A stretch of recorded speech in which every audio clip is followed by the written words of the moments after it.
అడ్డగోలుగా డబ్బు సంపాదించాలనే దుర్బుద్ధితో ఓ ఇద్దరు వ్యక్తులు ఏకంగా నకిలీ పోలీసుల అవతారమెత్తారు. నకిలీ పోలీసులుగా చలామణి అవుతూ ప్రేమ జంటలని టార్గెట్ చేస్తూ వారిని బెదిరించి డబ్బులు కాజేస్తున్నారు. సరిపల్లి చెక్పోస్టు వద్ద ఇద్దరు అనుమానిత వ్యక్తులను అదుపులోనికి తీసుకున్న పోలీసుల విచారణలో విస్తుపోయే నిజాలు బయటపడ్డాయి. ఈ ఇద్దరు వ్యక్తులు ఒకరు శివప్రసాద్, మరొకరు గోపి. ఇప్పటికే శివప్రసాద్ పై 15 కేసులు ఉన్నాయి. అయితే గోపి మాత్రం తాజాగా ఈ దందాకి దిగినట్టు కూడా పోలీసులు గుర్తించారు.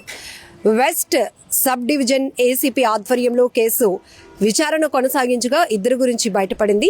అయితే పెందుర్తి నుంచి అంటే అడవివరం టు సొంటియాం రోడ్డుకు వెళ్లే వైపు ఎవరైతే ప్రేమ జంటలు ఉంటారో వారిని మాత్రం టార్గెట్ చేసి వాళ్ళ వెహికల్స్ ఆపి మీ పరువు తీసేస్తాం, మీపై కేసులు పెట్టేస్తామని బెదిరించి ఇమ్మీడియట్గా ఉన్న పలంగా వాళ్ళ దగ్గర పర్స్లో అమౌంట్ లేకపోయినా కూడా గూగుల్ పే చేసుకుంటూ మరి డబ్బులు వసూలు చేస్తున్నారు. వారిపై విపరీతమైన ఒత్తిడి తెస్తున్నారు. ఈ నేపథ్యంలోనే వాళ్ళపై నిఘా పెట్టినటువంటి పోలీసులు ఇద్దరిని కూడా అదుపులోనికి తీసుకున్నారు.